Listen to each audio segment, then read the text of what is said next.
Bonjour et bienvenue dans LF Modélisme, votre chaîne qui vous parle de modélisme. Salut, c'est Loïc, j'espère que vous allez bien. Une petite vidéo toujours pendant les vacances où je me suis procuré quelques produits. Il s'agit d'une plaque tournante de chez Atlas à l'échelle N, c'est le matériel numéro 2790. Voilà, c'est une plaque tournante, j'ai trouvé un excellent prix, moins de 50 €.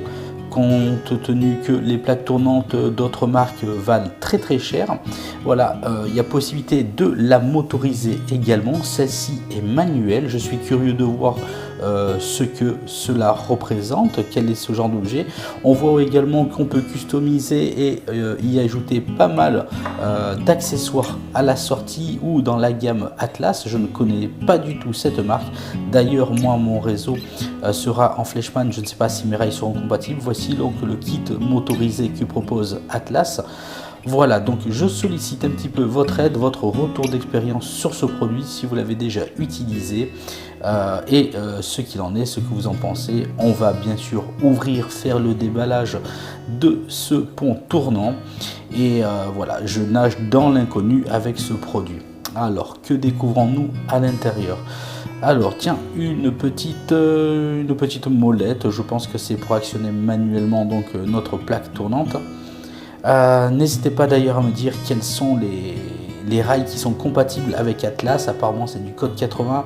Est-ce qu'il y a des rails de transition avec Fleischmann pour ce genre de matériel? Mais voilà, pour le prix j'ai tenté l'expérience et je me fie un petit peu à votre retour d'expérience à la communauté LF Modélisme.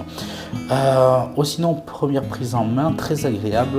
Les plastiques sont bien durs. Voici la composition à l'arrière donc de ce pont tournant. Bien sûr, je pense que si ce pont tournant fera l'affaire, je lui ferai une petite peinture sur le dessus, un petit gris béton à l'ancienne. Voilà, qu'est-ce qu'il y a d'autre à l'intérieur? Voilà, on parcourt ensemble. Donc n'hésitez pas à commenter votre retour d'expérience si vous connaissez ce genre de matériel, si vous l'avez utilisé. Alors, un petit sachet de vis à l'intérieur, je pense que c'est pour fixer notre plaque tournante sur le réseau.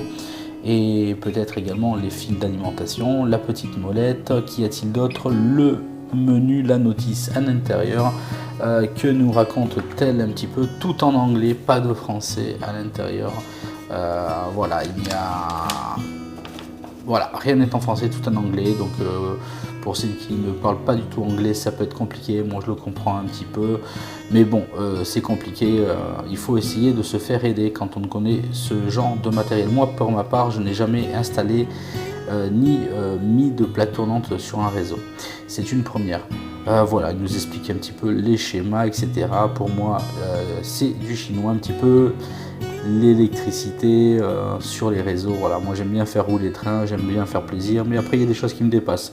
Chacun a sa spécialité, comme je dis souvent dans LF Modélisme, il y en a pour tous les niveaux. Donc voilà, je pense que ce qu'on a vu, il y a des schémas pour faire la plaque tournante avec apparemment une remise à locaux, etc. Donc avec les pièces, et il y a aussi la possibilité one cable layout en simple utilisation, sans remise, sans rien.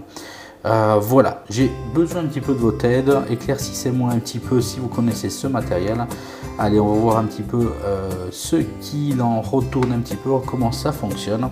Voilà, j'ai placé la petite molette dessus et puis allez, on va se faire plaisir. On va tourner, rien ne se passe. Ah si, ça y est, voici, ça tourne.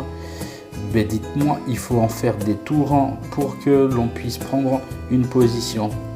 On s'amusera à compter les tours tout à l'heure, mais autrement ça fonctionne bien. Je ne sais pas quel est le principe de fonctionnement à l'intérieur de ce petit boîtier. Je pense que ça va être un mouvement triangulaire à l'intérieur sur pas mal de crans en position. Dites-moi si vous connaissez le matériel, comment ça fonctionne. Mais en tout cas, ça fonctionne bien. En tout cas, ça met du temps à tourner, mais c'est fluide et sans interruption dans le mouvement une fois qu'il est circulaire. Bien, bah écoutez, en tout cas pour une cinquantaine d'euros, je pense que ça peut être plus que pas mal. Quand on voit que d'autres plaques tournantes avoisinent à peu près 350 € chez les concurrents. Voilà, le tout c'est de voir s'il y a donc une possibilité de faire des rails de transition avec Fleischmann. Allez tiens, on va poser notre bonne Fleischmann, la 150X. Rappelez-vous, j'avais fait une vidéo sur le test digital sonore. D'ailleurs, si vous ne l'avez pas vu, je vous conseille de cliquer sur le lien qui apparaît au-dessus et vous allez pouvoir vous faire plaisir avec cette vidéo et ce test, le déballage complet. Allez, on va la poser sur la plaque tournante pour voir un petit peu la place qu'elle prendrait. Ben, ça me semble plutôt pas mal du tout en tout cas. En tout cas, elle a fière allure. Regardez-moi ça sur la plaque tournante. Allez, on va la mettre bien en voie et on va lui faire des tours un petit peu pour voir ce que cela donne. Et après, comme je dis, on va s'amuser à compter combien de tours de manivelle pour faire un tour de position. Voilà, notre 150X bouge. Ça fonctionne bien, comme je vous dis, c'est plutôt fluide, c'est pas mal, c'est pas mal. Pour du manuel, en plus, quand on aime jouer au train, on se fait plaisir. Allez, on compte. 1, 2, 3, 4, 5, 6, 7, 8, 9. Allez, il faut environ 10 tours de molette pour un cran de position.